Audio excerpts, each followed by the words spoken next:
हम लोग यहाँ पर बात करेंगे डैनियल सेल की। बेसिक्स पता होने चाहिए डैनियल सेल के। तो मैं आपकी जानकारी के लिए बताता हूं, electrochemical cell, Daniell cell, electrochemical cell में क्या होता है, ठीक है, जरा आप उसको ध्यान से चेक करो। सो वो आपकी कौन सी साइड है, ये आपकी लेफ्ट हैंड साइड, ये right hand side. Left hand side में ऑक्सीडेशन होता है, राइट हैंड साइड में रिडक्शन होता है। लेफ्ट हैंड साइड में आपको एनोड लगाना होता है, जो जिंक की रोड है वो एनोड की तरह काम करेगी, क्योंकि एनोड क्या होता है बेसिकली, यहीं से इलेक्ट्रॉन जनरेट होंगे जो कि यहां पर वायर के थ्रू होते हुए कहां जाएंगे, कैथोड की तरफ। सो आप इसको याद करने का तरीका बताता हूं आपको, जिसको नहीं पता। देखो ये ना, ये राइट हैंड साइड है, ये लेफ्ट हैंड साइड है, ठीक है। अब इसके लिए एक वर्ड होता है LOAN। लेफ्ट हैंड साइड पे ऑक्सीडेशन होता है, वो एनोड होता है और वो नेगेटिव टर्मिनल होता है। तो यहां पर ये नेगेटिव टर्मिनल है, ठीक है, सबसे पहले तो, और ये पॉजिटिव टर्मिनल है। ये तुम्हारे पास एनोड है, ये लिखा हुआ लेफ्ट हैंड साइड वाला एनोड होता है और वो नेगेटिव टर्मिनल होता है। तो ये वाला क्या होगा, कैथोड। यहां पर ऑक्सीडेशन होगा, तो यहां पर क्या होगा, रिडक्शन। आर का मतलब राइट हैंड साइड, आर का मतलब रिडक्शन। राइट हैंड साइड में रिडक्शन होती है। तो जिंक क्या करेगा, अपने आप को ऑक्सीडाइज करेगा। कैसे ऑक्सीडाइज करेगा, जिंक यहां पर क्या करेगा, 2 इलेक्ट्रॉन को रिलीज कर देगा, +2 में चला जाएगा, 2 इलेक्ट्रॉन को रिलीज करेगा। यही 2 इलेक्ट्रॉन यहां से निकल के इस सर्किट को पूरा करते हुए यहां पर आएंगे, ये होता है। तो आप लोग याद रखो कि लेफ्ट हैंड साइड में एनोड होता है, लेफ्ट हैंड साइड में ऑक्सीडेशन होता है, लेफ्ट हैंड साइड में आपको नेगेटिव टर्मिनल है, तो ये पॉजिटिव टर्मिनल है जो कि कैथोड का बना हुआ है। ये जिंक का बना हुआ है, जो जिंक के ही सॉल्यूशन में होता है। ये कॉपर का बना हुआ है, जो कॉपर के सॉल्यूशन में होता है। इसको हम लोग डैनियल सेल कहते हैं, जिसकी वोल्टेज कितनी होती है, 1.1। ये आप जानते हो 1.1 वोल्ट होता है। तो ये बहुत सिंपल है। अगर आप इसकी केमिकल रिएक्शंस को देखना चाहते हो तो मैं इसकी केमिकल रिएक्शन भी आप लोगों को दिखा देता हूं। क्या है केमिकल रिएक्शन, सबसे पहले तो एनोड, जो कि कहां होता है, लेफ्ट हैंड साइड में। क्या है वहां पे, अगर आप ध्यान से देखोगे तो ये जिंक की रोड है और जिंक के सॉल्यूशन में भरे, जिंक की सॉल्यूशन में डिप की हुई है। ये कॉपर के ही सॉल्यूशन में कॉपर की रोड को डिप किया हुआ है। आ गया समझ में। तो एनोड पे जाएंगे तो सबसे पहले जिंक क्या करेगा, 2 इलेक्ट्रॉन को रिलीज कर देगा, ठीक है, दिखाई दे रहा है, Zn+2 में चला जाएगा। और यही 2 इलेक्ट्रॉन बेसिकली क्या होंगे, यहां से मूव करते हुए इधर जाएंगे और फाइनली ये मूव करते हुए पहुंचे इस रोड पर। आ रहा है समझ में, इस रोड पे। तो यहां से Cu+2 जो आयन होते हैं सॉल्यूशन के अंदर, वो निकल के जाएंगे वहां और 2 इलेक्ट्रॉन को गेन करेंगे। सो 2 इलेक्ट्रॉन गेन किया और किस में कन्वर्ट हो गया, कॉपर के अंदर। ये टोटल सॉल्यूशन की टोटल अगर हम लोग केमिकल रिएक्शन देखेंगे तो क्या होगा, that is zinc plus Cu+2 will give you Zn+2 plus Cu। ये टोटल केमिकल रिएक्शन होती है ना। इसको सेल केमिकल रिएक्शन कहते हैं, जो नीचे भी लिखी हुई है। आप देखो half chemical reaction, zinc 2 electron छोड़ेगा, कॉपर 2 इलेक्ट्रॉन को गेन करेगा। ये टोटल सेल होता है जो आपको ध्यान रखना है, ठीक है। और इसमें क्या होता है, एनोड को और कैथोड को आप अलग अलग कंटेनर में डालते हो, ये खास बात होती है। एनोड पे ऑक्सीडेशन होता है, कैथोड पे रिडक्शन होता है, आपको ध्यान रखना है। एनोड जिंक का बना होता है, कैथोड कॉपर का बना होता है। एक और बढ़िया बात, सर्किट को पूरा करने के लिए हमने यहां पर एक सोल्ट ब्रिज लगा रखा है। बेसिकली सोल्ट ब्रिज क्या करता है, इलेक्ट्रिकल यूटिलिटी को बना के रखता है सबसे पहले तो, और सर्किट को पूरा करता है, ये इसका काम है, ठीक है। सो आप लोगों को ध्यान रखना है। तो टोटल अगर मैं इस सेल को रिप्रेजेंट करना चाहूं तो कैसे करूंगा, ये देखो, ये हमारी कौन सी साइड है, लेफ्ट हैंड साइड। तुम्हारी कौन सी साइड है, राइट हैंड साइड। दिखाई दे रहा है सब लोगों को। तो लेफ्ट हैंड साइड में आप किसको लिखोगे, एनोड को। राइट हैंड साइड में किसको लिखोगे, कैथोड को। लेफ्ट हैंड साइड में किसको लिखोगे, ऑक्सीडेशन को। राइट हैंड साइड में किसको लिखोगे, रिडक्शन को। लिखो ऑक्सीडेशन क्या होगा, जिंक किस में चला जाएगा, Zn+2 में। समझ में आ गया। सिर्फ आपको ये लिखना है कि कौन किस में कन्वर्ट हो रहा है। तो जिंक Zn+2 में कन्वर्ट हो रहा है। ये बीच के जो 2 डंडे दिए हैं वो सोल्ट ब्रिज को दिखाते हैं। कॉपर+2 किस में कन्वर्ट होगा, कॉपर के अंदर। रिडक्शन दिखाना है ना, क्योंकि यहां पर ऑक्सीडेशन दिखाना है, तो यहां क्या दिखाओगे, रिडक्शन। समझ में आ गया। जिंक कन्वर्ट हुआ Zn+2 में, कॉपर+2 कन्वर्ट हुआ कॉपर के अंदर। ये टोटल सेल का रिप्रेजेंटेशन है, ठीक है। अब फाइनली अगर आपको इसका टोटल सेल का ईएमएफ निकालना है, उसका तरीका क्या होता है, E0 cell is equal to E0 of cathode minus E0 of anode. आपको कैथोड का रिडक्शन ईएमएफ लेना है, उसमें से एनोड का रिडक्शन ईएमएफ माइनस कर देना है। So these are the reduction EMF, आपको ध्यान रखना है, जो कि आपको या तो क्वेश्चन में दिए होते हैं या उसका कोई हिंट दिया होता है जिसे आपको निकालना होता है, ठीक है। सो टोटल सेल का ईएमएफ कैसे निकालते हैं, कैथोड का रिडक्शन पोटेंशियल माइनस एनोड का रिडक्शन पोटेंशियल, इस तरह से निकाला जाता है, ठीक है। अब आगे सवाल करेंगे इसके ऊपर। उसके बाद एक और चीज होती है इलेक्ट्रोकेमिकल सीरीज। ऐसे जितने भी आपके पास अलग अलग तरह के हाफ सेल्स होते हैं, उससे हमने क्या किया, शी को बेस बनाते हुए, शी मतलब स्टैंडर्ड हाइड्रोजन इलेक्ट्रोड को बेस बनाते हुए सबके स्टैंडर्ड रिडक्शन पोटेंशियल की एक लिस्ट बनाई, तो इसको हम लोग क्या बोलते हैं, इलेक्ट्रोकेमिकल सीरीज बोलते हैं। याद रखोगे, इसमें अगर आप ध्यान से देखोगे ये इलेक्ट्रोकेमिकल सीरीज है जिसमें शी कहां पर है, शी जिसको हम लोग मानते हैं, जरा आप देखो ये शी है, ये देखो ये शी है, दिखाई दे रहा है। इस शी के स्टैंडर्ड हाइड्रोजन इलेक्ट्रोड पोटेंशियल कितना मानते हैं हम लोग, 0, ये मानते हैं हम लोग। और इसी के रेफरेंस में हमने बाकियों के क्या निकाले, रिडक्शन पोटेंशियल्स निकाले। दिखाई दे रहा है, इसमें लिथियम का जो रिडक्शन पोटेंशियल है बेसिकली आपको नेगेटिव में दिखाई दे रहा है, समझ में आ गया। और फ्लोरीन का रिडक्शन पोटेंशियल आपको मोस्ट पॉजिटिव दिखाई दे रहा है। लिस्ट में टॉप पर कौन है, लिस्ट में सबसे नीचे लिथियम है जिसका रिडक्शन पोटेंशियल नेगेटिव होता है, और फ्लोरीन का रिडक्शन पोटेंशियल पॉजिटिव होता है। ऐसा क्यों, क्योंकि लिथियम एक मेटल है, वो रिड्यूस क्यों होना चाहेगा, वो तो ऑक्सीडाइज हो गया। लिथियम क्या है, एक मेटल है। मेटल क्या होते हैं, जनरली इलेक्ट्रॉन को डोनेट करते हैं, अगर उन्होंने इलेक्ट्रॉन को डोनेट किया तो वो ऑक्सीडाइज होना चाहेंगे ना, रिड्यूस क्यों होना चाहेंगे। इसीलिए लिथियम क्योंकि सबसे जिद्दी मेटल होता है, उसका स्टैंडर्ड रिडक्शन पोटेंशियल नेगेटिव होता है। और फ्लोरीन एक नॉन मेटल है, वो अपने आप को क्या करना चाहेगा, रिड्यूस, तो बड़े आसानी से रिड्यूस करके अपना ईएमएफ जो है वो प्लस में दे रहा है। जरा देखो, मोस्ट पॉजिटिव कौन है, फ्लोरीन, मोस्ट नेगेटिव कौन है, लिथियम। और किसके रिस्पेक्ट में निकाला गया, ये हाइड्रोजन के रिस्पेक्ट में, जिसको क्या बोलते हैं, स्टैंडर्ड हाइड्रोजन इलेक्ट्रोड, जिसका पोटेंशियल कितना माना गया है, 0, ये माना है हमने। आगे समझ में। और इस पूरी सीरीज को क्या बोलते हैं, इसको बोलते हैं इलेक्ट्रोकेमिकल सीरीज। इसी से आप लोग अंदाजा लगा सकते हो कि जिसका रिडक्शन पोटेंशियल मोस्ट नेगेटिव है, मतलब खुद तो रिड्यूस तो होगा नहीं, इसका मतलब बहुत ऑक्सीडाइज होगा, इसका मतलब वो खुद ऑक्सीडाइज होगा तो सामने वाले को रिड्यूस करेगा, तो इसका मतलब ये बहुत अच्छा रिड्यूसिंग एजेंट है। ऊपर से नीचे आओगे, so this is the best reducing agent. आ गया समझ में, जिसका रिडक्शन पोटेंशियल मोस्ट नेगेटिव होगा वो बहुत अच्छा रिड्यूसिंग एजेंट होगा, क्योंकि वो खुद तो रिड्यूस नहीं हो सकता, सामने वाले को रिड्यूस करवाएगा। आ गया समझ में। तो देखो ये लिखा भी हुआ है, स्ट्रॉन्गेस्ट रिड्यूसिंग एजेंट नीचे की तरफ मिलेगा, तो स्ट्रॉन्गेस्ट ऑक्सीडाइजिंग एजेंट ऊपर की तरफ मिलेगा। आगे समझ में। और ये सबको पता होना चाहिए, नॉर्मल चीजें तो एटलीस्ट पता होनी चाहिए कि लिथियम कहां पर आ रहा है, हाइड्रोजन कहां पर आ रहा है, फ्लोरीन कहां पर आ रहा है, और भी 2-3 चीजों के बारे में पता होना चाहिए। यहां से अंदाजा लगता है कि कौन सा मेटल एक्टिव है और कौन सा मेटल एक्टिव नहीं है। अगर आप देखोगे तो zinc is active than copper, इसीलिए अगर आप लोगों ने देखा था कि जिंक कॉपर को क्या कर देता है, उसके सॉल्यूशन से हटा देता है। लास्ट केमिकल रिएक्शन में क्या था, Zn का रिएक्शन कराया था Cu+2 से, क्या बन रहा था, Zn+2 बन रहा था और Cu बन रहा था। अब इसे क्या समझ में आता है, इसे समझ में आता है कि जिंक आसानी से Cu+2 को क्या कर सकता है, रिप्लेस, उसके सॉल्यूशन से कॉपर को गायब कर सकता है। कैसे पता लगा हमें, ये देख लो, आपके सामने केमिकल सीरीज है जिसमें जिंक नीचे आ रहा है, जरा आप ध्यान से देखो, और कॉपर ये रहा। समझ में आ गया। तो जिंक का रिडक्शन पोटेंशियल नेगेटिव है जबकि कॉपर का रिडक्शन पोटेंशियल पॉजिटिव है। इसका मतलब इन दोनों में कौन रिड्यूस होगा, इसका तो नेगेटिव है तो रिड्यूस नहीं होगा, ये तो ऑक्सीडाइज होगा। तो यहां पर जिंक ऑक्सीडाइज हो रहा है देखो, और कॉपर क्या हो रहा है, रिड्यूस। ऐसे ही कंपेयर करके निकालते हैं। अब समझ लो, जिसका रिडक्शन पोटेंशियल कम होगा वो रिड्यूस नहीं हो सकता, वो ऑक्सीडाइज होगा। जिसका रिडक्शन पोटेंशियल ज्यादा होगा वो रिड्यूस होगा। समझ में आ गया। तो इसीलिए अगर आप ध्यान से देखोगे, जिंक और कॉपर का कंपैरिजन किया तो जिंक का ऑक्सीडेशन हो रहा है, कॉपर का रिडक्शन हो रहा है, क्योंकि जिंक की रिडक्शन पोटेंशियल कम है। देख लो जिंक की रिडक्शन पोटेंशियल कितनी है, जिंक की रिडक्शन पोटेंशियल है जिंक की रिडक्शन पोटेंशियल है माइनस की 0.76 और कॉपर की रिडक्शन पोटेंशियल है प्लस का 0.34। हु इज मोर, तो किसकी रिडक्शन पोटेंशियल ज्यादा है, ये, तो ये ही रिड्यूस हो रहा है। कॉपर +2 ही कॉपर में जा रहा है, दिखाई दे रहा है, और ये खुद ऑक्सीडाइज हो रहा है। ये देखो, ये यहां से समझ में आता है, this is the trick only. और अगर आपने इसको समझ लिया, बहुत बच्चों को तो ये समझ ही नहीं आती है, बट ये बहुत इजी, अगर आपने इसको समझ लिया तो आपको रिड्यूसिंग एजेंट, ऑक्सीडाइजिंग एजेंट, कौन मेटल ज्यादा रिएक्टिव है, कौन कम रिएक्टिव है, किसका ऑक्सीडेशन होगा, किसका रिडक्शन होगा, सब पता लग जाता है इससे। आ गया समझ में ये। इसलिए इस सीरीज को बड़े ध्यान से देखना, और बहुत जो टॉपर्स होते हैं ना वो इस सीरीज को बहुत अच्छे से देखते हैं, बहुत अच्छे से इसको याद भी करते हैं, और आपका भी फर्ज बनता है कि आप इसको याद करो। आ रहा है समझ में।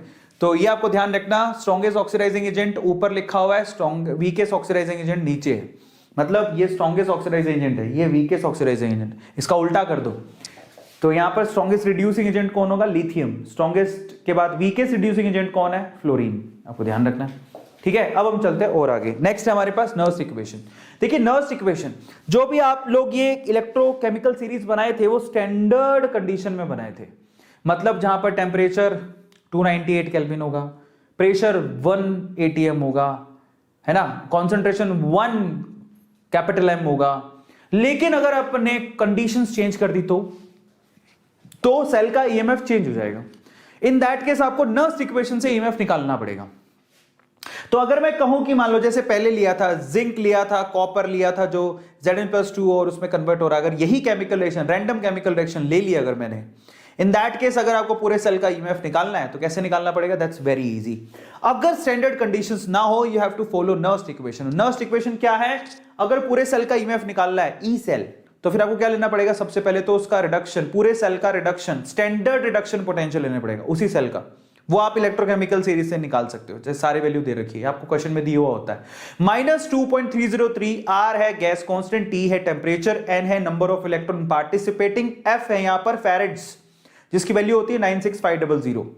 ये लोग है, बेस 10 है। ऊपर आपने किसको लिखा जरा आप ध्यान से चेक करो। अगर ये पूरी केमिकल रिएक्शन है तो ये आपके पास न्यूमिनेटर में आएंगे, जो भी आयन होंगे उनकी कॉन्सेंट्रेशन को न्यूमिनेटर में लिखोगे, यहां पर जो आयन होंगे उनकी कॉन्सेंट्रेशन को डिनोमिनेटर में लिखोगे। तो न्यूमिनेटर में किसको लिखा जाता है?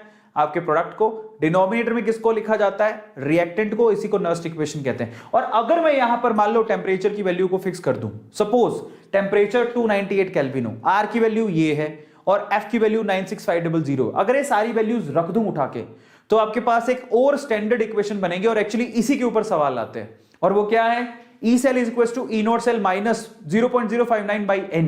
ये वैल्यू आप खुद रख के देख लेना, वैसे आपको कैलकुलेशन करने की जरूरत नहीं है, ऑलरेडी करी हुई है, फिर भी आप चाहो अपनी मन की तसल्ली के लिए कर लेना। 0.059 by N, लोग ऊपर प्रोडक्ट नीचे रिएक्टेंट, ऊपर प्रोडक्ट आयन, जो भी आयन होंगे उनके प्रोडक्ट और उनकी स्टोइकियोमेट्री, नीचे रिएक्टेंट और उनकी स्टोइकियोमेट्री, ये लेना होता है। This is the Nernst equation you have to follow, और बहुत इंपॉर्टेंट है, इस पे से कभी कभार सवाल आ जाते हैं।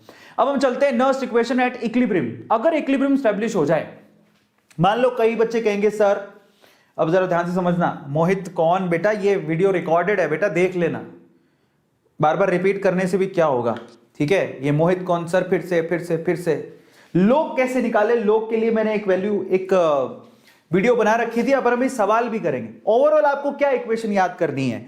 ओवरऑल आपको सिर्फ ये इक्वेशन याद करनी है कि किसी भी सेल का ईएमएफ अगर आपको निकालना है नॉन स्टैंडर्ड कंडीशन में, लेकिन टेम्परेचर अभी भी कितना है?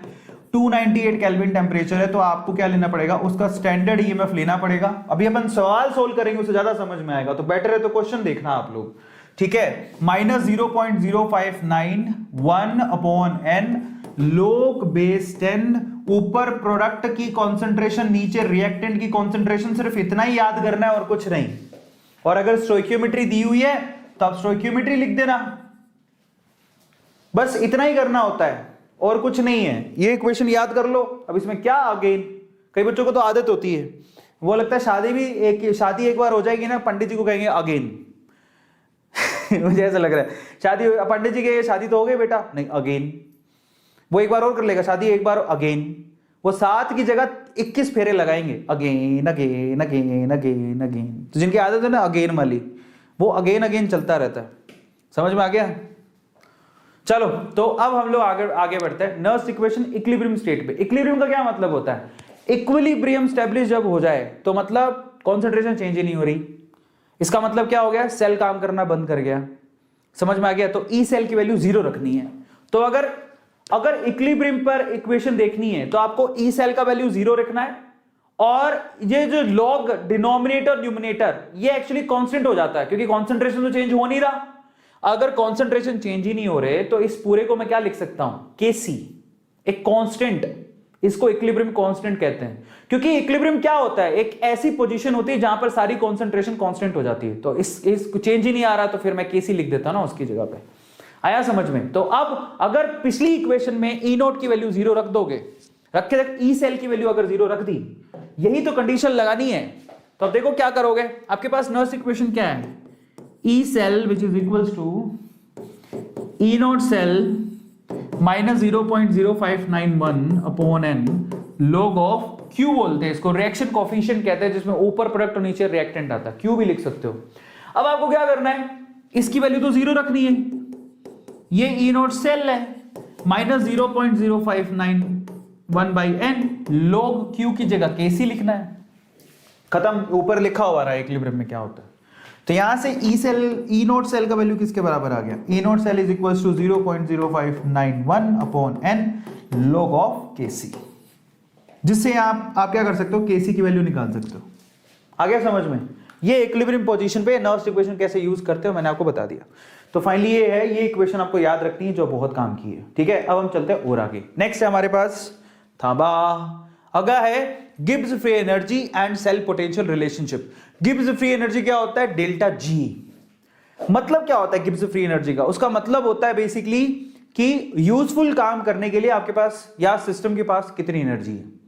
इसको आप ऐसे भी समझ सकते हो कि अगर मेरे पास 100 करोड़ रुपए हैं, अगर मेरे पास 100 करोड़ रुपए हैं, तो इन दैट केस अगर मेरा डोनेशन करने का मन हुआ तो मैं 100 करोड़ पूरे तो डोनेट नहीं करूंगा, मैं कोशिश करूंगा मेरी ये 100 करोड़ रुपए किसके बराबर हो गया, डेल्टा एच के। सपोज मैं एक एग्जांपल देता हूं जिसको गिब्स फ्री एनर्जी समझना है।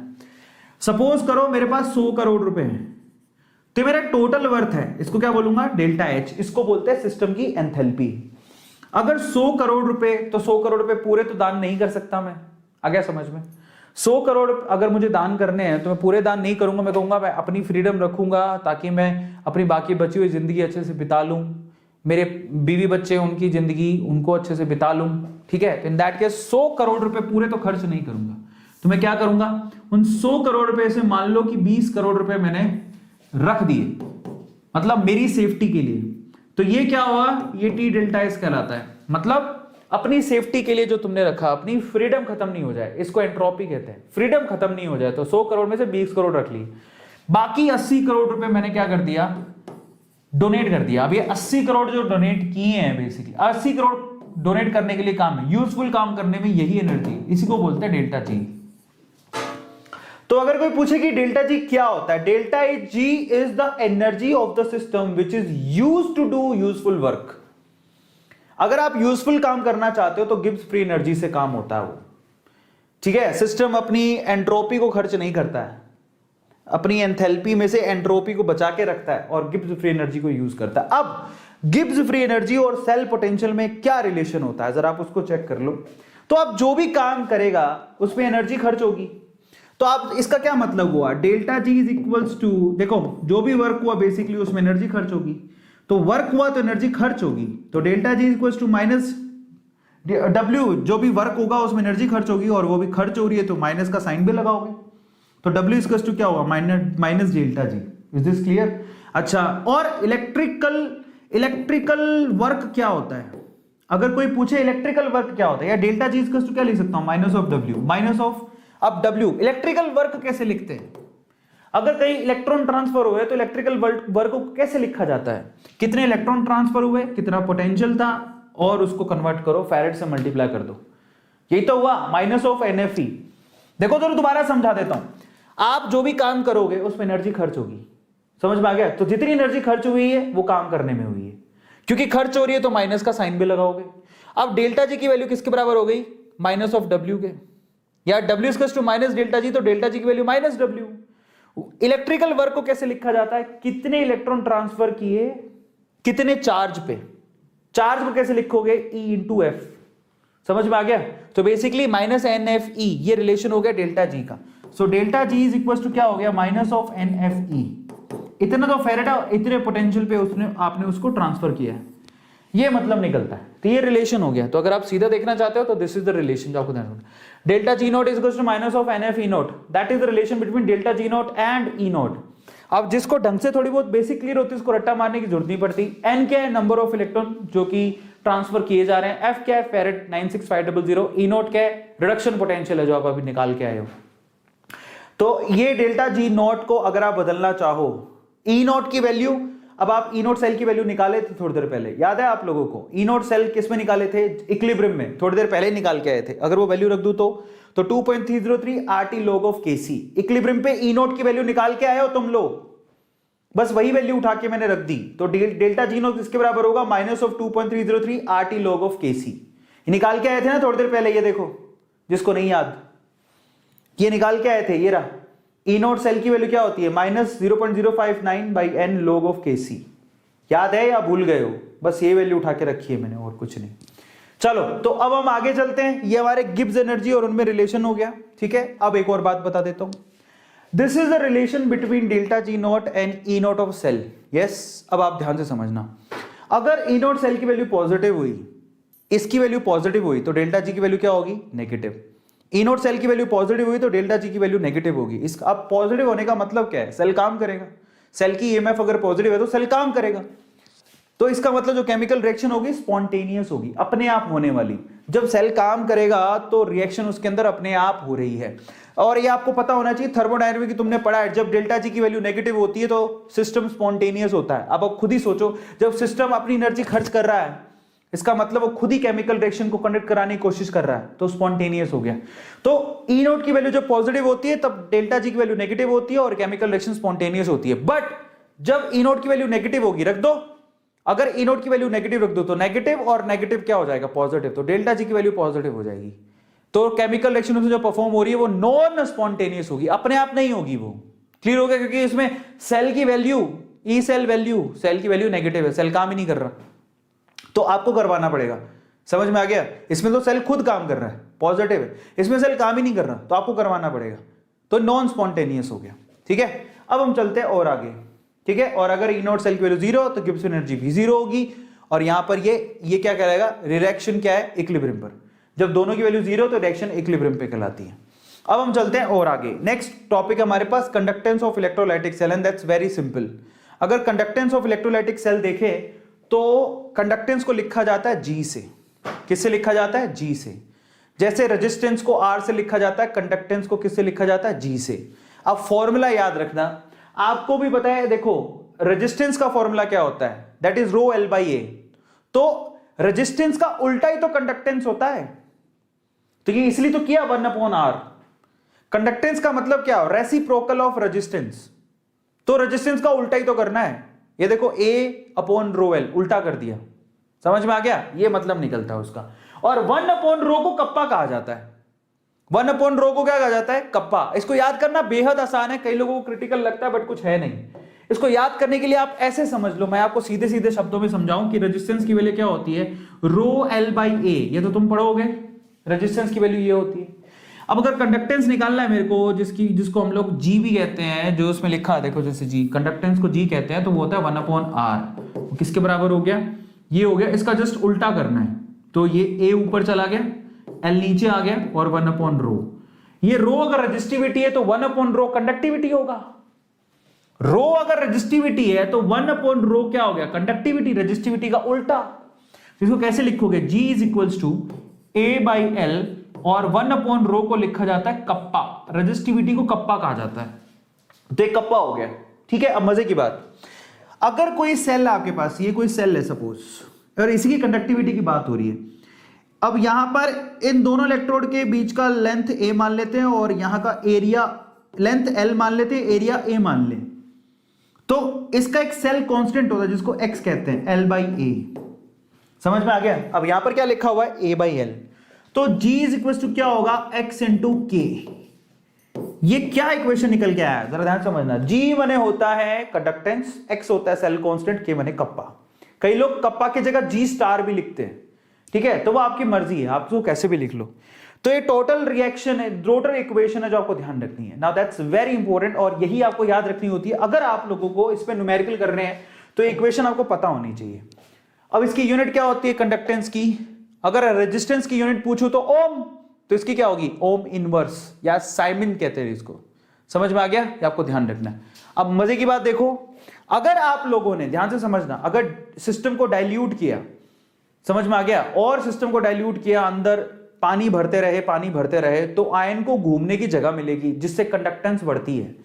तो डाइल्यूट करने पर आयन की कंडक्टेंस इंक्रीज होती है, ये आपको ध्यान रखना है। डिल्यूट करने पर सॉल्यूशन की कंडक्टेंस इंक्रीज होती है, क्योंकि आयन को बेसिकली जगह मिलती है घूमने की। समझ में आ गया? ये आपको ध्यान रखना है। अब अगला है स्पेसिफिक कंडक्टेंस, जिसको कप्पा कहते हैं, इसको कंडक्टिविटी कहते हैं, इसको 1/ρ भी कहते हैं, जो आपने निकाला था। देखो ये क लिखा हुआ है, K, यही है, इसी की बात करेंगे। इसको स्पेसिफिक कंडक्टेंस भी कहते हैं, इसको कप्पा भी कहते हैं, इसको कंडक्टिविटी भी कहते हैं। आ गया समझ में? तो अगर बोलूं कि बताओ कि कप्पा क्या है, तो अभी तो आप पढ़ के आए हो थोड़ी देर पहले, आपने क्या पढ़ा, ये देखो conductance is equals to X into kappa, तो कप्पा इज इक्वल्स टू क्या हुआ, जी बाई एक्स। अच्छा एक्स क्या होता है, एक्स होता है बेसिकली एल अपॉन ए, यही तो हुआ, ठीक है। G is equals to 1 upon X होना चाहिए ना, ये थोड़ी सी गड़बड़ हो गई ऊपर की तरफ, रुको मैं आपको दिखा देता हूं। देखो फाइनली जो आपका जी था वो बेसिकली क्या था, 1 अपॉन आर, ठीक है। सो आर होता है रो एल बाई ए, ठीक है। सो आर होता है रो एल बाई ए, तो ये रो एल और ए, 1 अपॉन रो को कप्पा कहते हैं, इंटू ये 1 बाई एक्स है। अब कप्पा की वैल्यू निकालनी है अगर, तो जी इंटू एक्स हुआ, आ गया समझ में। तो जी इंटू एक्स की वैल्यू कितनी होती है, एल बाई ए, यही लिखा हुआ है, जरा देखो जी इंटू एल बाई ए। तो बेसिकली कप्पा जिसको कंडक्टिविटी भी कहते हैं वो किसके बराबर होता है, कंडक्टेंस इंटू एक्स, ये लिखा हुआ, आ गया समझ में, ये तरीका है उसको निकालने का। अब आप देखो जरा ध्यान से, इसकी यूनिट क्या होती है, कंडक्टेंस की यूनिट ओम इनवर्स या साइमन, और ये क्या है, length centimetre, area centimetre square. तो अगर सेंटीमीटर और नीचे सेंटीमीटर स्क्वायर है तो नीचे सेंटीमीटर बचेगा, तो इसकी यूनिट क्या हो गई, ओम इनवर्स सेंटीमीटर इनवर्स, या फिर साइमन सेंटीमीटर इनवर्स, ये इनकी यूनिट होगी कप्पा की। अब मजे की बात, ये स्पेसिफिक कंडक्टेंस है, इसका मतलब पता क्या होता है, स्पेसिफिक कंडक्टेंस का मतलब होता है conductance per unit area, conductance per unit area. अब अगर आपने डाइल्यूट कर दिया तो आयन तो बेसिकली क्या होंगे, फैल जाएंगे। आप देखो एक मजे की बात देखो, इंडिया में पॉपुलेशन ज्यादा है और पर स्क्वायर एरिया में भी पॉपुलेशन बहुत ज्यादा है। आपको पता है इंडिया इतना क्राउडेड है, और क्यों है, क्योंकि इंडिया में जगह कम है, लोग ज्यादा है। ऐसी रशिया को पकड़ोगे तो रशिया में क्या है, जगह ज्यादा है, लोग कम है। अमेरिका में क्या है, जगह ज्यादा है, लोग कम है। न्यूजीलैंड में तो और भी बुरी हालत है, न्यूजीलैंड में जगह ज्यादा है, लोग कम है। आजकल न्यूजीलैंड जा रहे हैं लोग। इंडिया में प्रॉब्लम यह है कि इंडिया में जगह कम है, लोग ज्यादा है। अगर मान लो कि इंडियन पॉपुलेशन जहां जगह कम है, इस सारे को लेके जाएं अपन, सबसे बड़ा कंट्री कौन सा है, मान लो रशिया ले गए, तो वहां पर क्या होगे, अगर जैसे ही इंडिया वाले लोगों को सारे को रशिया शिफ्ट कर दे तो वो फैल जाएंगे। तो पर एरिया लोगों की क्या हो जाएगी, कम, संख्या कम हो जाएगी। पर एरिया, पर स्क्वायर फीट एरिया, जहां पर आज एक ही खोली के अंदर 100 लोग रहते हैं, अगर यही पॉपुलेशन को मुंबई को ही उठा के रशिया में डाल दें तो फिर एक ही जगह पे 100 लोग थोड़ी रहेंगे, जगह तो बहुत है, फैल जाओ। क्योंकि इंडिया में जगह की क्या है, कमी है, लोग ज्यादा है। तो बस यही सीन है। अगर आप देखो, अगर आप लोगों ने सॉल्यूशन में डाइल्यूट कर दिया, इसका मतलब क्या होता है, पर आयन पर एरिया, स्पेसिफिक कंडक्टेंस का मतलब होता है पर यूनिट एरिया के अंदर कंडक्टेंस कितनी है। और अगर आपने उसको डाइल्यूट कर दिया तो आयन तो फैल जाएंगे, आयन फैल जाएंगे, तो इसका मतलब क्या हो गया, पर यूनिट एरिया क्राउड कम हो गया, चार्ज कम हो गई। तो मजे की बात, तो फिर कप्पा की वैल्यू भी कम हो जाएगी। समझ में आ गया। मजे की बात देखो, जहां डाइल्यूट करने पर कंडक्टेंस बढ़ता है बट स्पेसिफिक कंडक्टेंस घटता है। ये वही वाली कहानी है कि यहां पर जगह कम है, लोग ज्यादा है, अगर इन्हीं लोगों को मैं रशिया में डाल दूं तो लोग फैल जाएंगे, तो इसका मतलब पर एरिया लोगों की जो वैल्यू है वो भी कम हो जाएगी। सेम चीज यहां पर भी अप्लाई होती है। तो आपको ध्यान रखना है कि यहां पर अगर आप लोगों ने डाइल्यूट किया तो कप्पा की वैल्यू घटती है, क्योंकि कप्पा का मतलब यही है कि उस एरिया में चार्ज कितना है। अगर आपने डाइल्यूट कर दिया तो चार्ज तो फैल जाएगा, फिर उस एरिया में चार्ज कम हो जाएगा, यह मतलब निकलता है। ठीक है, अब आपको ध्यान रखना है। नेक्स्ट आपके पास इक्विवेलेंट कंडक्टिविटी, ये बहुत इंपॉर्टेंट है, जिसका फॉर्मूला आपको ध्यान रखना है, that is kappa into 1000 divide by N. N क्या है, नॉर्मेलिटी। ठीक है, अब इसकी यूनिट को देख लो, siemens centimetre square equivalent inverse, ये इसकी यूनिट है। और ये कहां से आई, आप सारी वैल्यू रख दो, कप्पा की यूनिट आप पीछे निकाल के आए हो, और ये इक्विवेलेंट इनवर्स ये रहा, दिखाई दे रहा है, 1000 बाई एन, ये वॉल्यूम बाई नॉर्मेलिटी है, तो इक्विवेलेंट होता है, तो इक्विवेलेंट इनवर्स हो गया। तो Simon centimetre square equivalent inverse. और मजे की बात, अगर आप डाइल्यूशन करोगे तो ऑब्वियसली इक्विवेलेंट कंडक्टिविटी भी इंक्रीज होगी। सिर्फ एक चीज घटती है डाइल्यूट करने पर, वो है कप्पा, बाकी सारी चीज बढ़ती है। एक लास्ट फॉर्मूला है, वो मोलर कंडक्टिविटी है, जिसका फॉर्मूला होता है kappa into 1000 capital by capital M. इसकी यूनिट होती है siemens centimetre square mole inverse. और ये भी अगर आप डाइल्यूट करोगे तो इसकी वैल्यू भी बढ़ेगी। तो आप ध्यान रखना, डाइल्यूट करने पर कप्पा घटता है, कंडक्टेंस बढ़ती है, कैप एम की वैल्यू बढ़ती है, कैप ई की वैल्यू बढ़ती है, आपको ध्यान रखना है। फाइनली वेरिएशन जरा चेक करो, आपको देखो ये कॉलेस लॉ को समझने के लिए ग्राफ है। अगर आपके पास इलेक्ट्रोलाइट बहुत ज्यादा स्ट्रांग है तो उसका ग्राफ एकदम लीनियर आएगा, लेकिन अगर इलेक्ट्रोलाइट आपका वीक है तो उसका ग्राफ ऐसा हाइपरबोलिक आएगा। जैसे कि CH3COOH वीक इलेक्ट्रोलाइट है, इसमें जैसे जैसे पानी डालते जाओगे इसकी कंडक्टिविटी बढ़ने लगती है। देखो डाइल्यूट करने पर कंडक्टिविटी बढ़ रही है और एक वक्त आएगा कि वो इस तरह से वेरी करेगा। तो ये वीक इलेक्ट्रोलाइट के लिए कंडक्टिविटी है, जबकि ये स्ट्रॉन्ग इलेक्ट्रोलाइट के लिए कंडक्टिविटी है। स्ट्रॉन्ग इलेक्ट्रोलाइट की जीरो डाइल्यूशन पर, देखो ये इस ग्राफ को जरा ध्यान से देखो, इस तरफ क्या लिया है कॉन्सेंट्रेशन, अगर यू कॉन्सेंट्रेशन है तो यू क्या हुआ डाइल्यूशन। धीरे धीरे डाइल्यूट करते जा रहे हो तो हर किसी कंडक्टिविटी बढ़ती है, चाहे स्ट्रॉन्ग हो चाहे वीक। मजे की बात यह है कि जीरो डाइल्यूशन पर अगर डाइल्यूशन जीरो हो जाए, समझो जीरो डाइल्यूशन मतलब खूब सारा आपने डाइल्यूट कर दिया, कॉन्सेंट्रेशन जीरो डाइल्यूशन मतलब इंफिनिटी डाइल्यूशन, जीरो कॉन्सेंट्रेशन। इस तरफ कॉन्सेंट्रेशन बढ़ रहा तो उस तरफ कॉन्सेंट्रेशन घट रहा है, जीरो कॉन्सेंट्रेशन। जीरो कॉन्सेंट्रेशन का मतलब क्या होता है, आपने खूब सारा पानी डाल दिया उसमें।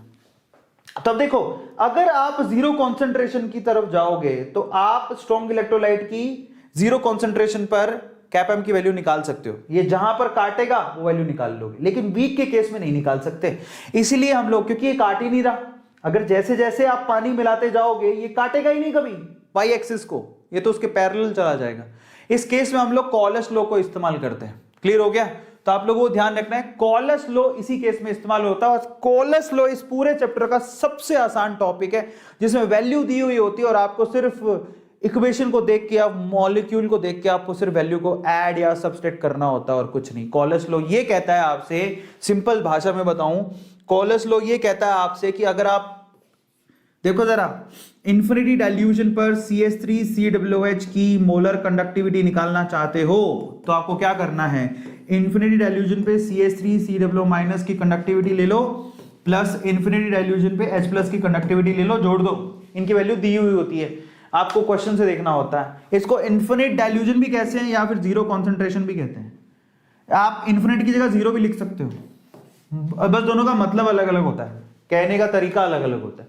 इनफाइनाइट डाइल्यूशन, जीरो कॉन्सेंट्रेशन, बात एक ही है, तरीका बस कहने का अलग है। समझ में आ गया? और ये सबसे आसान अगर कहीं से न्यूमेरिकल आते हैं तो वो कॉलेस लॉ से आते हैं, इससे आसान न्यूमेरिकल आपको कहीं मिलेंगे ही नहीं। आ गया समझ में? लिमिटिंग मोलर कंडक्टिविटी कहा जाता है। लिमिटिंग मोलर कंडक्टिविटी का मतलब जब आपने खूब उसमें क्या कर दिया, पानी डाल दिया, डाइल्यूजन कर दिया।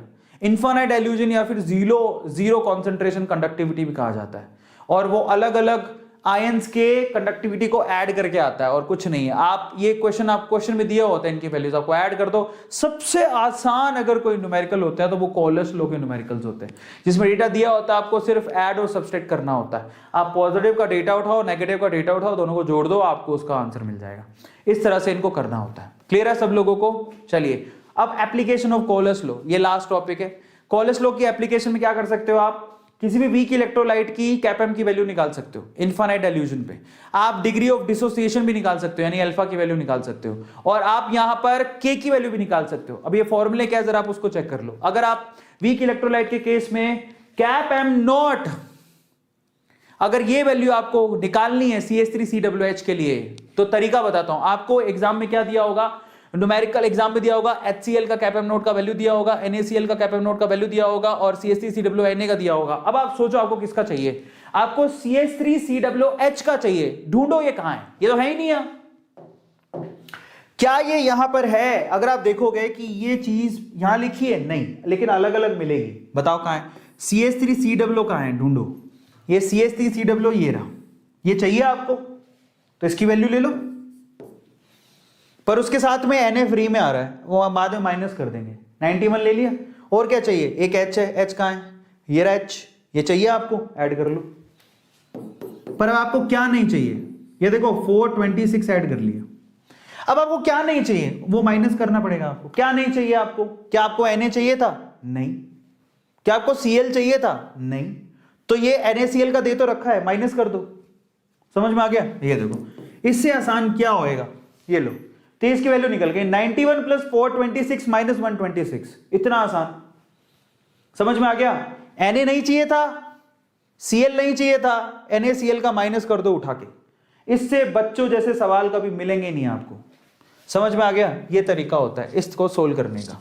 तो कुछ नहीं है, देखो CH3COOH में HCl चाहिए, CH3WNO चाहिए, उसमें से NaCl घटा दो, ये तरीका है। एंड बच्चों के जैसे सवाल आते हैं इसके ऊपर। डिग्री ऑफ डिसोसिएशन कैसे निकालोगे? डिग्री ऑफ डिसोसिएशन मतलब कितना डिसोशिएट हुआ है, तो कुछ नहीं है, इनफाइनाइट इल्यूजन पे kpm की वैल्यू ले लो और किसी भी कॉन्सेंट्रेशन पे kpm की वैल्यू ले लो, उसके रेशियो को ही अल्फा कहा जाता है। अल्फा क्या होता है? इनफाइनाइट इल्यूजन पे kpm का वैल्यू और किसी भी कॉन्सेंट्रेशन पे kpm का वैल्यू के रेशियो को अल्फा कहा जाता है। और फाइनली अगर मुझसे कोई पूछे कि भैया यहां से आप k की वैल्यू निकाल सकते हो, जी हां आप k की वैल्यू भी निकाल सकते हो सीधे फॉर्मूले में, चलो इसको कोई मतलब नहीं है। अगर आपने अल्फा का वैल्यू निकाल लिया तो यहां पर इक्विलिब्रियम कांस्टेंट भी निकाला जाता है, that is C∝² 1 - alpha, that is the formula you have to focus on, otherwise कोई चीज काम की चीज नहीं है, कोई मतलब नहीं है। बाय द वे ये सारी चीज आपने केमिकल इक्विलिब्रियम पढ़ा था उसके अंदर पढ़ाई गई थी। यहां से अल्फा का वैल्यू अभी आपने निकाला है kpm नॉट, ये अल्फा का वैल्यू है, C कॉन्सेंट्रेशन है, बस ये C∝² 1 - अल्फा, सिंपल सा फॉर्मूला है। चलो अब हम लोग करेंगे 10 सवाल, 10 क्वेश्चन जो बोर्ड एग्जाम में आए हुए हैं वो करेंगे। लेकिन उससे पहले क्या आप लोग चैट पे जिंदा हो? लिखो चैट के अंदर कौन कौन जिंदा है। अब अपन 10 सवाल करेंगे, स्क्रीनशॉट लेने की जरूरत नहीं है। शुभ दीक्षित, इसकी सारी PDF मैं आपको टेलीग्राम ग्रुप में प्रोवाइड करूंगा, तो मत लो स्क्रीनशॉट, छोड़ दो, सारी ये मिल जाएगी आपको टेलीग्राम ग्रुप में, चिंता मत करो। Is this clear? सब लोग तैयार हो? अब बहुत बढ़िया, जिंदा हो? चलो तब 10 सवाल करेंगे, याद रखना। उससे पहले एक छोटी सी इंफॉर्मेशन देता हूं, आप PCB physics chemistry biology case में 2021 में क्रैश कोर्स ज्वाइन कर सकते हो। 8000 रुपीज का क्रैश कोर्स है, ए नीट कूपन कोड है, लिंक डिस्क्रिप्शन बॉक्स में गिवन है। 20% डिस्काउंट आप यहां से ले सकते हो। पूरा नीट का सिलेबस करवाया जाएगा और उसमें डाउट सॉल्विंग सेशंस होते हैं, पार्ट टाइम फुल टेस्ट होते हैं, ट्रिक्स एंड टिप्स बताई जाती है, आप टीचर से बात भी कर सकते हो। और अगर आप ये क्रैश कोर्स ज्वाइन करना चाहते हो, you have a golden chance, आप लोग कर सकते हो। 23 नवंबर से शुरू हो रहा है, ए नीट कूपन कोड है, एनरोल कर सकते हो आप और ज्वाइन कर सकते हो। चलो अब 10 सवाल करते हैं, 10 क्वेश्चन, उसमें से 5 क्वेश्चन वेरी शॉर्ट आंसर वाले, एक नंबर के होंगे, फटाफट से आपको आंसर देना है। पहला सवाल, first question, very short answer. पहला सवाल ये है, express the relation between the conductivity and the molar conductivity of the solution. आपको यहां पर क्या करना है, सिर्फ एक फॉर्मूला लिखना है कि कंडक्टिविटी एंड मोलर कंडक्टिविटी के बीच में क्या रिलेशन होता है, that is the question only. तो जरा आप ध्यान से देखो, मोलर कंडक्टिविटी का फॉर्मूला पढ़े थे तुम? 1000 × कप्पा बाई कैपिटल M, पढ़े थे कि नहीं पढ़े थे? बताओ मुझे, यस और नो, बस यही है, इतना ही लिखना था। ऊपर क्या लिखा है, conductivity and molar conductivity. Molar conductivity ये रही, कंडक्टिविटी ये रही, तो कैप एम इज क्या होता है, 1000 × कप्पा बाई कैपिटल M। ये AI 2008 का क्वेश्चन है जिसमें सिर्फ फॉर्मूला से आंसर निकला, 1 मार्क का फर्जी सवाल। समझ में आ गया? क्लियर है सब लोगों को? अब अगला सवाल, next question, define the following term. Limiting molar conductivity क्या होता है? आपसे पूछा लिमिटिंग मोलर कंडक्टिविटी क्या होता है। लिमिटिंग मोलर कंडक्टिविटी आपको पूछा गया है, मतलब कैप एम नोट पूछा गया है। लिमिटिंग मोलर कंडक्टिविटी का मतलब होता है जब आप डाइल्यूट करते जाओगे, डाइल्यूट करते जाओगे, डाइल्यूट करते जाओगे, उस केस में कंडक्टिविटी, बस उसी को क्या बोलते हैं, लिमिटिंग मोलर कंडक्टिविटी, उसको डिफाइन करना था। लिमिटिंग मोलर कंडक्टिविटी का मतलब होता है इनफाइनाइट डाइल्यूजन पे मोलर कंडक्टिविटी। समझ में आ गया? उसी को लिमिटिंग मोलर कंडक्टिविटी कहते हैं। आपने कोई एक कंटेनर लिया, उसमें एक इलेक्ट्रोलाइटिक सॉल्यूशन है। अब आप जब उसके अंदर पानी डालते जाओगे तो उसकी कंडक्टिविटी बढ़ने लगेगी। आप डालते जाओ, कंडक्टिविटी की वैल्यू चेक करते जाओ। एक वक्त ऐसा आएगा जब पानी डालने पर उसकी कंडक्टिविटी चेंज होगी ही नहीं, उसी को बोलेंगे लिमिटिंग मोलर कंडक्टिविटी। समझ में आ गया? ये आपको ध्यान रखना है। तो molar conductivity when the concentration of the solution approaches to 0, उसी को क्या बोलते हैं, लिमिटिंग मोलर कंडक्टिविटी।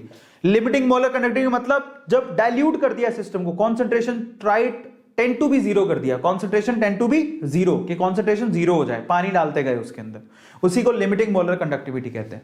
अगला सवाल, express the relation among the conductivity of the solution of the cell and the cell constant and the resistance of the solution in the cell.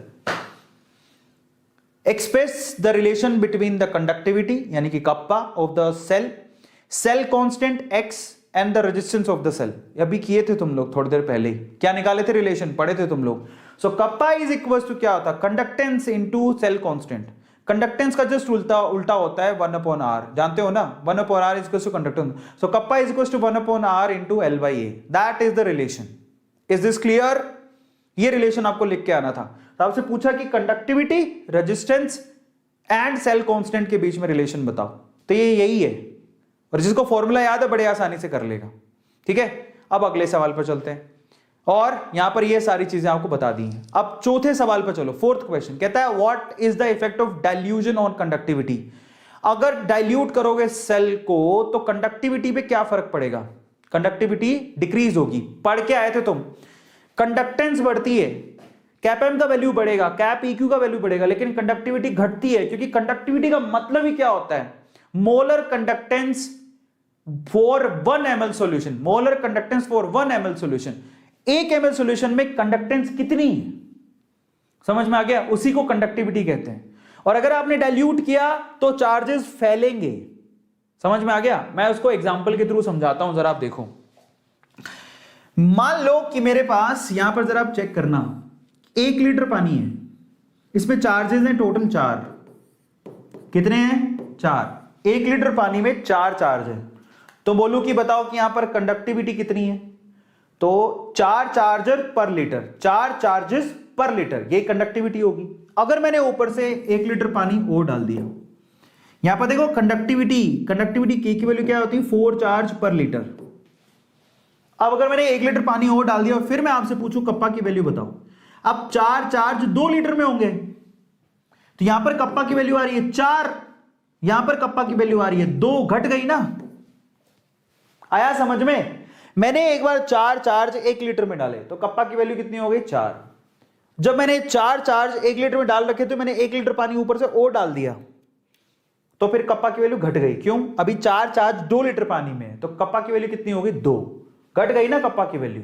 तो kappa की value घटती है डाइल्यूट करने पर, समझ में आ गया। ये सिंपल तरीका है उसको समझने का। 5वां सवाल देखो, 5th वन शॉट। अच्छा, अब 2 मार्क के क्वेश्चन देखो। आपसे कहा गया 5वें सवाल में calculate delta G note for the reaction, इसके लिए डेल्टा जी नोट का वैल्यू निकालो। That's very simple question. Delta G naught का वैल्यू पूछा आपसे, क्या पूछा है आपसे, डेल्टा जी नोट क्या होगा, डेल्टा जी नोट का value that is minus of N F E naught. आ गया समझ में। अब आप पहले ई नोट सेल का वैल्यू दे रखा है, 1 फेरेड का वैल्यू दे रखा है, और यहां पर एन का वैल्यू मतलब क्या है, नंबर ऑफ इलेक्ट्रॉन पार्टिसिपेटिंग। जरा आप देखो, मैग्नीशियम किसके साथ रिएक्ट कर रहा है, कॉपर +2 से, तो किस में कन्वर्ट हो रहा है, Mg+2 में और कॉपर में। आप खुद सोचो इसमें केमिकल रिएक्शन क्या हो रही होगी। सबसे पहले मैग्नीशियम क्या कर रहा होगा, Mg+2 में कन्वर्ट हो रहा होगा, 2 इलेक्ट्रॉन छोड़ रहा होगा, और यही 2 इलेक्ट्रॉन कौन गेन कर रहा होगा, Cu+2 यही 2 इलेक्ट्रॉन गेन कर रहा होगा, किसमें कन्वर्ट हो रहा होगा, कॉपर के अंदर। तो नंबर ऑफ इलेक्ट्रॉन कितने हो गए 2। तो अब डेल्टा जी की वैल्यू अगर मुझे निकालनी है तो मुझे क्या करना पड़ेगा, that's very simple, delta G nought which is equal to minus of 2 into F की वैल्यू कितनी हो गई 96500 इंटू ई नॉट सेल का वैल्यू आपको दे रखा है ऑलरेडी, कितना है प्लस का 2.71, सो 2.71, तो इसको मल्टीप्लाई करना है, खत्म हो गया। सवाल बेहद आसान है, इन 3 चीजों को मल्टीप्लाई कर दो, आपके पास आंसर आ जाएगा। ठीक है, सबको समझ में आ गया, अमेजिंग। तो फाइनली अगर आप इसका आंसर देखना चाहो तो ये इसका आंसर है, एन की वैल्यू 2 है, डेल्टा जी नॉट की वैल्यू आपको निकालनी है, फॉर्मूला वही है NF E नॉट, ये वैल्यू रख दो, फाइनली आंसर कितना आएगा, सबको मल्टीप्लाई करो, 2 को 96500 को एंड 2.71 को मल्टीप्लाई करोगे तो 523.03 किलो जूल पर मोल आ जाएगा आंसर। चलिए अब अगला सवाल देखो, कहता है आपसे equilibrium constant Kc for the given reaction it 10, E nought cell की वैल्यू निकालो। पूछा इस रिएक्शन के लिए Kc का वैल्यू दे रखा है, ई नॉट की वैल्यू बताओ कितनी होगी। क्या दे रखा है, Kc की वैल्यू दे रखी है, ई नॉट सेल की वैल्यू पूछी कितनी होगी। अब इसके लिए आपको याद है ई नॉट सेल का वैल्यू का इक्वेशन क्या था, क्या इक्वेशन था, याद करो। नंबर ऑफ पार्टिसिपेटिंग इलेक्ट्रॉन कितने हैं, +2 दिख रहा है, मतलब 2 इलेक्ट्रॉन आदान प्रदान हो रहे हैं, साफ ही दिखाई दे रहा है। तो n की वैल्यू कितनी हो गई 2, Kc का वैल्यू कितना हो गया 10। अब आप देखो अगर टेम्परेचर नहीं दिया है तो यहां पर टेम्परेचर नहीं दिया तो 298 के लिए ही पूछा होगा कैलकुलेशन के लिए, अदरवाइज टेम्परेचर दिया हुआ होता। तो यहां पर अगर मैं ई नोट सेल का वैल्यू निकालूं तो वो कितना होगा, दैट इज 0.059, इक्वेशन याद है, upon n log of Kc, याद है ये इक्वेशन थी। तो ई नोट सेल का वैल्यू कितना निकल के आएगा, विच इज इक्वल 0.059 अपॉन n की वैल्यू 2 है, log ऑफ Kc की वैल्यू 10 है, log 10 का वैल्यू 1 होता है, यानी कि 0.59 को 2 से डिवाइड कर दो, 0.59 1 को अगर 2 से डिवाइड करोगे तो क्या आएगा 0.059 को 2 से सिर्फ डिवाइड करना और कुछ नहीं। समझ में आ गया? That's it. तो अब इसका आंसर आप लोग चेक कर लो, ये लो आपके सामने, ये रहा। जरा देखो n की वैल्यू कितनी है, 2, क्योंकि 2 इलेक्ट्रॉन दिए जा रहे हैं, 2 इलेक्ट्रॉन लिए जा रहे हैं। अब यहां पर ये फॉर्मूला लगा 0.059/2, ठीक है, 0.0295 ऐसा कुछ आंसर आएगा। 2 से डिवाइड करना कुछ नहीं, ये लो, मैंने बोला था ना 0.0295 आंसर आएगा, क्योंकि ये 0.059, 2 इलेक्ट्रॉन पार्टिसिपेट कर रहे हैं, log of 10 का वैल्यू 1 होता है, तो सिर्फ आपको इसको 2 से डिवाइड करना था, आंसर आ गया। अगले सवाल पर चलते हैं। नेक्स्ट क्वेश्चन देखो क्या कहता है। कहता है आपसे, देखो, the conductivity of 0.2 M solution KCl is at 298 kelvin is this, calculate the molar conductivity. And that's very simple question. Again क्या पूछा है आपसे, मोलर कंडक्टिविटी पूछी है। मोलर कंडक्टिविटी कैप M क्या होगा, 1000 into kappa by capital M, तो 1000 ही है। कप्पा की वैल्यू दे रखी है आपको, कप्पा कहां है, ये रहा कप्पा का वैल्यू, ये देखो 0.025 अपॉन M का वैल्यू कितना है, ये रहा 0.2, तो यहां पर क्या रख दोगे 0.2, बस इतनी सी कैलकुलेशन और कुछ नहीं है इसमें। समझ में आ गया? अगर इस पॉइंट को हटाते तो ये 3 0 गायब हो गए, 25 को 2 से, अब यहां पर 25 डिवाइड बाई 0.2 है, 0.2 उठाकर 250 को 2 से डिवाइड करना है आपको, 125, तो कैप M का वैल्यू कितना आ रहा है 125। कितना आसान सवाल है, दैट्स वेरी इजी क्वेश्चन। ठीक है, फाइनली जरा आप चेक करो, ये सारी वैल्यूज है, और kappa into 1000 by capital M यही रखना था, 125 siemens centimetre square mole inverse. Unit लिखना मत भूलना, आंसर नहीं मिलेगा। सारी वैल्यू एज इट इज दे रखी है, इसको रखना और आंसर निकालना। अगले सवाल पर चलो। नेक्स्ट क्वेश्चन आपके पास है, कैलकुलेट, कहता है calculate the EMF of the following. अब आप देखो यहां पर है ना, ये आपको क्या दे रखा है, जरा आप चेक करो, Fe+2 में कन्वर्ट हो रहा है और H+H2 में कन्वर्ट हो रहा है। आपको ये प्रेशर 1 बार दे रखा, कोई प्रॉब्लम नहीं है, लेकिन यहां पर कॉन्सेंट्रेशन चेंज कर दी, 0.01 कैपिटल M चेंज कर दी ना कॉन्सेंट्रेशन, तो नर्स्ट इक्वेशन लगेगी। और साथ में आपको E0 सेल की वैल्यू Fe+2 से Fe में दे रखी है ये, और H+ से H2 के लिए तो ये C है, इसकी वैल्यू तो 0 होती है। ये सवाल आपसे पूछा गया और आपसे कहा गया कि भैया इस पे कैलकुलेट करो ईएमएफ कितना होगा पूरे सेल का। ठीक है, इसमें आंसर कैसे निकालोगे जरा आप देखो, ऐसे सवाल में आंसर कैसे निकालोगे जरा आप देखो। ठीक है, लुक एट इट। तैयार हो ये सवाल देखने के लिए? तब आप ध्यान से देखना उसको, ठीक है। देखो ऐसे सवाल में क्या करोगे आप, तो इस सवाल में आपको क्या करना है, जरा आप ध्यान से इसको चेक करना। यार ये देखो तार देखो लटक रही है इधर उधर। चलो देखो, नाउ इन दैट केस क्या करोगे, सबसे पहले तो आपको दिख रहा है कि यहां पर कॉन्सेंट्रेशन अलग अलग है, इसका मतलब नर्स्ट इक्वेशन लगेगी। ठीक है, अब नर्स्ट इक्वेशन कैसे लगाओगे, आपको पता है इस इक्वेशन को ध्यान से देखोगे तो क्या होगा। सबसे पहले जो Fe है वो खुद किस में कन्वर्ट हो रहा है, Fe+2 में, और 2 इलेक्ट्रॉन रिलीज कर रहा है। तो देखो ये ना, ये आपका कहां पर आएगा, रिएक्टेंट साइड में, ये आएगा प्रोडक्ट साइड में। दिखाई दे रहा है सब लोगों को? वही 2 इलेक्ट्रॉन कौन गेन करेगा, ट्वाइस ऑफ H+, वही 2 इलेक्ट्रॉन को गेन करेगा और किस में कन्वर्ट हो जाएगा, H2 के अंदर। ये आपकी रिएक्टेंट साइड है, ये आपकी प्रोडक्ट साइड है, क्योंकि दोनों को जोड़ो ना, इसको आपको समझ में आ जाएगा। दोनों को जोड़ो, फाइनल इक्वेशन क्या बन रही है, Fe plus twice of H plus will give you Fe+2 plus hydrogen. ये फाइनल इक्वेशन है अगर आप देखो तो, क्योंकि ये क्या है, ये आपकी लेफ्ट हैंड साइड है, तो ऑक्सीडेशन होगा इसका, ये इसका रिडक्शन होगा, हो भी रहा है। ये फाइनल इक्वेशन है, इसके हिसाब से नर्स्ट इक्वेशन लगाओ। नर्स्ट इक्वेशन क्या होगा, E cell which is equals to E0 cell minus 0.059/n। ठीक है, और कलर चेंज कर लेता हूं चलो, और साथ में क्या लिखना है यहां पर, log ऑफ Q। अब ले देके आपको किसकी वैल्यू चाहिए, एक तो E0 सेल की वैल्यू चाहिए। E0 सेल निकाल देते हैं, कैसे निकालोगे, E0 cell that is E0 of reduction potential of cathode minus E0 of reduction potential of anode. अब बताओ कैथोड कौन है, दिस इज कैथोड, ठीक है, उसका reduction potential 0 minus this is anode, इसका रिडक्शन पोटेंशियल कितना दे रखा है, माइनस ऑफ 0.44। तो ये कितना हो गया, E0 सेल का वैल्यू कितना हो गया, दैट इज प्लस का 0.44। ये तो आ गया आपके E0 सेल का वैल्यू। नंबर ऑफ इलेक्ट्रॉन कितने पार्टिसिपेट कर रहे हैं, 2, देखो ना 2 इलेक्ट्रॉन, तो n की वैल्यू 2 आ गई। अब बचता है आपके लिए Q का वैल्यू निकालना। Now this is really very important. Q कैसे निकलेगा जरा आप चेक करो। आपको क्या करना होता है, देखो आपको सबसे पहले प्रोडक्ट साइड में भी कॉन्सेंट्रेशन लेनी होती है आयन की। प्रोडक्ट साइड में कौन है आयन, ये रहा Fe+2।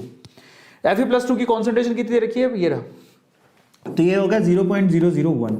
ये प्रोडक्ट साइड की कॉन्सेंट्रेशन ले ली ये रही, और उसके आगे स्टोइकियोमेट्री 1 ही लिखी हुई है, तो पावर लगाई नहीं मैंने।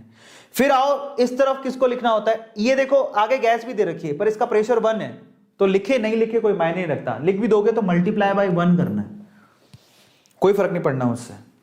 फिर डिनोमिनेटर केस में H+ है, H+ की कॉन्सेंट्रेशन कितनी दे रखी है जरा आप चेक करो, ये रहा 0.01, तो ये लिखा होगा 0.01, लेकिन आप H+ के आगे देखो 2 लिखा हुआ है, तो इसकी पावर लगाओगे 2, तो ये Q का वैल्यू आ गया। अब आपके पास देखो E0 सेल का वैल्यू होगा प्लस का 0.44, N का वैल्यू 2 है, और Q का वैल्यू भी आ गया 0.001 डिवाइड बाय 0.01 की होल स्क्वायर। आ गया सबको समझ में, यही वैल्यू उठा के रख दो किसके अंदर, इस इक्वेशन के अंदर, आंसर आ जाएगा। क्लियर है, सबको समझ में आ गया कि नहीं आया, बोलो। 0.01 का मतलब क्या होता है, 1/100 की स्क्वायर है, तो 10⁴ हो गया ऊपर जाके, और ये 10 पॉइंट हटाओगे तो 10⁻3, तो 10 बचेगा, Q की वैल्यू 10 आएगी। Q की वैल्यू कितनी आएगी, 10। सोल्व करो इसको, Q की वैल्यू 10 आएगी, तो रख दो 10, log 10 का वैल्यू 1 होता है, तो ये तो पूरा 1 हो गया, खत्म कहानी। ये पॉइंट हटाओगे तो 10⁴, समझ में आ गया, और ये पॉइंट हटाओगे तो ऊपर जाएगा 100, तो 10⁻3 नीचे 10⁴, तो 10 आ रहा है। Q की वैल्यू 10, तो log 10 का वैल्यू 1, N की वैल्यू 2 है, तो इसको सिर्फ 2 से डिवाइड करना है, और ये E0 सेल की वैल्यू ये रही, तो 0.44 में आपको 0.0295 जोड़ना है, खत्म कहानी, इतना सा सवाल है, तो वैल्यू रख दोगे तो आंसर आ जाएगा। ठीक है, तो फाइनली देखो जरा इसका सॉल्यूशन ये रहा, ध्यान से इसको चेक करना, मैंने सारा आप करवा दिया है, अब तो कुछ बचा भी नहीं है। देखो फाइनली यही इक्वेशन थी जो मैंने लिखी थी, सही है। इसमें देखो E0 सेल का वैल्यू 0.44 आ रहा है, मैंने भी निकाला था। इसके बाद देखो यहाँ पर N की वैल्यू 2 रखी हुई है, ऊपर Fe+2 का कॉन्सेंट्रेशन, नीचे H+ का कॉन्सेंट्रेशन स्क्वायर कर रखी है, सेम आंसर निकाला, कुछ भी फर्क नहीं है। अब आप खुद ही देख लो इसने क्या किया, 0.44 में से चीज माइनस होगी, आंसर निकाल दिया, खत्म कहानी, इजी पीजी। यस, अगले सवाल पर चलते हैं। नेक्स्ट क्वेश्चन कहता है the value of cap am not, इसकी वैल्यू कैप एम नॉट की इन्फिनिट डिल्यूशन पे वैल्यू दे रखी है, ठीक है, while cap am not SO4-2 का वैल्यू इतना है। Calculate the limiting ion conductivity of Al+3, Al+3 की लिमिटिंग आयन कंडक्टिविटी पूछी है आपसे कितनी होगी, क्योंकि कितना फर्जी सवाल है। अब कैसे मैं आपको बताता हूं, देखो अगर मैं कहूं आपसे कि ये जो दिख रहा है आपको, इसकी कैप एम की वैल्यू निकालो, कैसे निकालोगे, cap M Al2SO4 whole thrice, कैसे लिखोगे इसको, अगर इसकी वैल्यू को लिखोगे तो आयन में तोड़ दो, कैसे लिखोगे, twice of cap note Al+3, देखो ऐसे लिखोगे। इसमें आयन कौन कौन है, एक तो Al+3 है, Al+3 कितने हैं 2, और SO4-2, फिर उसके बाद ये देखो SO4-2 कितने हैं 3, thrice of S cap M value of, ये इसको चेंज कर देता हूं, ये cap M value of SO4-2, ऐसे लिखोगे। ये 2 है, ये 3 है, यहां लिख दिया 2, यहां लिख दिया 3। अब इसमें से क्या दे रखा है आपको, इसके लिए वैल्यू दे रखी कितनी है 858 विच इज इक्वल्स टू, और किसकी वैल्यू दे रखी है, इसकी 160, ठीक है, इसकी तो दे नहीं रखी, प्लस थ्राइस ऑफ 160 दे रखी है ना, ये 160, 3 ऑफ SO4-2 की 160। देखो फर्जी सवाल है, तो 858 में से थ्राइस ऑफ 160, 16 32 48, तो यहां पर क्या करोगे, 858 में से 16 48 घटाओ और उसको 2 से डिवाइड कर दो, ये तो करोगे क्योंकि हमें इसकी वैल्यू चाहिए। आ गया समझ में, and that's very easy question.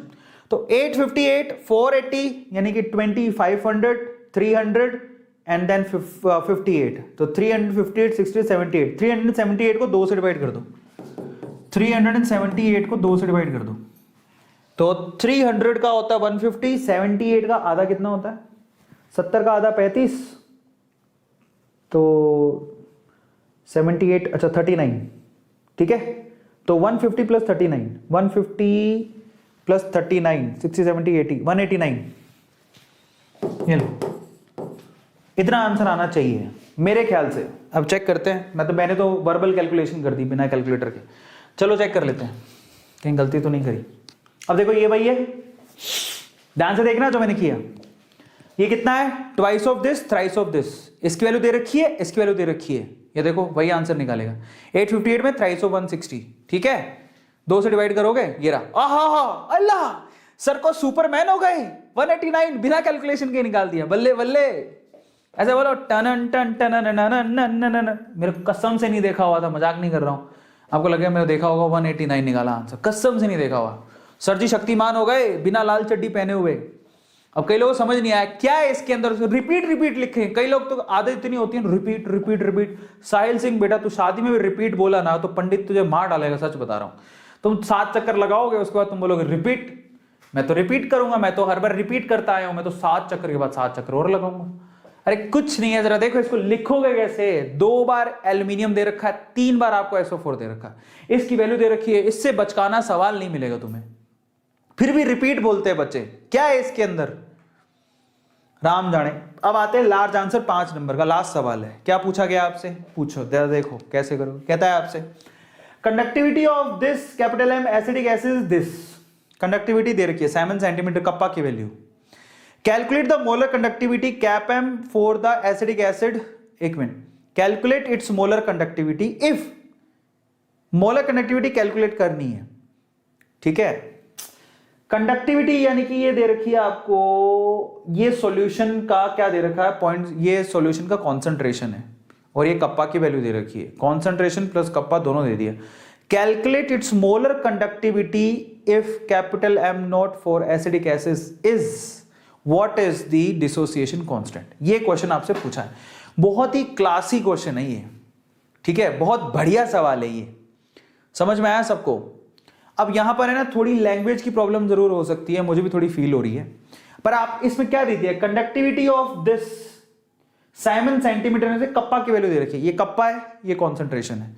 अब कॉन्सेंट्रेशन और कप्पा दे रखा हो तो आप क्या कैप M की वैल्यू नहीं निकाल सकते हो, आराम से निकाल सकते हो। ये देखो कैसे निकलेगा, आप कैप M की वैल्यू निकालो। कैप M की वैल्यू कैसे निकलोगे, kappa into 1000 divided by capital M। Kappa की वैल्यू कितनी रखी है, ये कप्पा की वैल्यू 789, कप्पा का वैल्यू है 7.896 इंटू 10⁻⁻5 इंटू 1000, सही है, बाय कैपिटल M। ये रहा कैपिटल M 0.00241, 00241। ये तो आपकी कैप M की वैल्यू आ गई निकाल लेना वहां से, सही है। अब कैप M नोट की वैल्यू कितनी दे रखी है, ये कैप M नोट की वैल्यू दे रखी है, ये 390.5 देखो दे रखी है, ये कैप M नोट की वैल्यू दे रखी है 390.5। अब आपसे क्या पूछा है, आपसे पूछा है अल्फा। अल्फा क्या होता है, cap M upon cap M note. यहां से जो भी वैल्यू आई x मान लो, निकाल लेना तुम, x को 390 से डिवाइड करना है, आपके पास डिसोसिएशन। अभी अल्फा की वैल्यू आई है, अब आपको डिसोसिएशन कांस्टेंट निकालना है तो क्या निकलेगा, k equals to c alpha square upon 1 minus alpha. ये आंसर इस तरह से निकालना था। पहले कैप M का वैल्यू निकालो, वो x आ गया, कैप M नोट का वैल्यू दिया हुआ है, इन दोनों का रेशियो निकालो तो अल्फा आ गया। अब अल्फा की value c alpha square upon 1 minus, c की वैल्यू ये रही, अल्फा की वैल्यू तुम निकालोगे वहां से, इस तरह से आंसर निकालना था। अब इसमें कैलकुलेशन करनी पड़ेगी, इसमें शक्तिमान बनने से काम नहीं चलेगा। तो देखो यहां पर टोटल क्या है, सारी वैल्यू तो दे रखी है आपको, कुछ नहीं है इसके अंदर। पहले आप कैप M की वैल्यू निकालो, ये कप्पा इंटू 1000 बाई मोलारिटी, ये आ गया, ठीक है। उसको दोनों का रेशियो निकाल लो, अल्फा की वैल्यू 32 390, ये आ गया अल्फा का वैल्यू। फाइनली आपको k की वैल्यू निकालनी है, वो क्या होगी, c alpha square upon 1 minus alpha. सारी वैल्यू दे रखी है, मैंने आपको तरीका बता दिया कैसे करना है। फाइनली आंसर आपको निकालना पड़ेगा। बल्ले बल्ले, ये चैप्टर हो गया अभी फिनिश। किस किस को मजा आया और किस किस को लग रहा है मैं हैमबर्गर के जैसे एकदम जटास एकदम निंजा सल्यूट मारूं, कौन कौन है, किस किस को समझ आ गया, क्वेश्चन निकाल दिया, सिर्फ कैलकुलेशन करनी है, आप खुद करोगे। फाइनली फटाफट से लिखो चैट सेक्शन में यो, मजा आ गया, बहुत बढ़िया, अमेजिंग, मचा दिए हम लोग सभी ने मिलके, इलेक्ट्रोकेमिस्ट्री खत्म कर दिया। चलो तो टाइमली तीसरा वाला चैप्टर भी खत्म हो गया, बहुत बहुत बधाई हो। अगर आप लोगों ने अभी तक नीट 2021 का क्रैश कोर्स ज्वाइन नहीं किया है तो 8,000 रुपए का पूरा क्रैश कोर्स है। ऑसम फैकल्टीज पढ़ाती है, वेदांतु इटसेल्फ एक ब्रांड है, ऑसम फैकल्टी पढ़ाती है, बहुत सारी नामी फैकल्टीज हमारे वेदांतु के प्लेटफॉर्म पे है। ए नीट कूपन कोड है, 20% डिस्काउंट वहां पर है, चाहो तो अभी भी ज्वाइन कर सकते हो, देयर इज अ चांस। 23 नवंबर से शुरू हुआ है और इसमें बहुत सारी चीजें अवेलेबल है। ए नीट कूपन कोड है, यूज करो, फटाफट से ज्वाइन करो। एंड अगर आपने हमारे ऐप को अभी तक डाउनलोड नहीं किया तो कर लो, ये बहुत बढ़िया ऐप है जिसमें बहुत ज्यादा हेल्प मिलेगी आपको। एंड फाइनली मेरे प्यारे बच्चों, ये हमारे नीट के टॉपर्स बच्चे हैं, अगर आप भी चाहते हैं कि यहां पर आपका फोटो लगे तो आप जरूर हमारे कोर्सेज को ज्वाइन करो, that may help you. And Telegram group, आपको कोई स्क्रीनशॉट लेने की जरूरत नहीं है, टेलीग्राम ग्रुप ज्वाइन करो, वहां पे पीडीएफ मिलेगा, डाउनलोड कर लेना उसे, वेदांतु नीट ऑफिशियल है, पीडीएफ मिल जाएगा, डाउनलोड कर लेना। सब्सक्राइब नहीं किया तो सब्सक्राइब जरूर कर लेना, क्योंकि अपनी फैमिली अपना परिवार है। Finally thank you so much guys, मजा आ गया, ये रो में अपन ने तीसरा चैप्टर भी खत्म कर दिया, अमेजिंग। चलो अगले सेक्शन में मिलेंगे, till then thank you so much, love you, this is Arvind Arora signing off. नींद आ रही है सच्ची, tata bye bye, good night.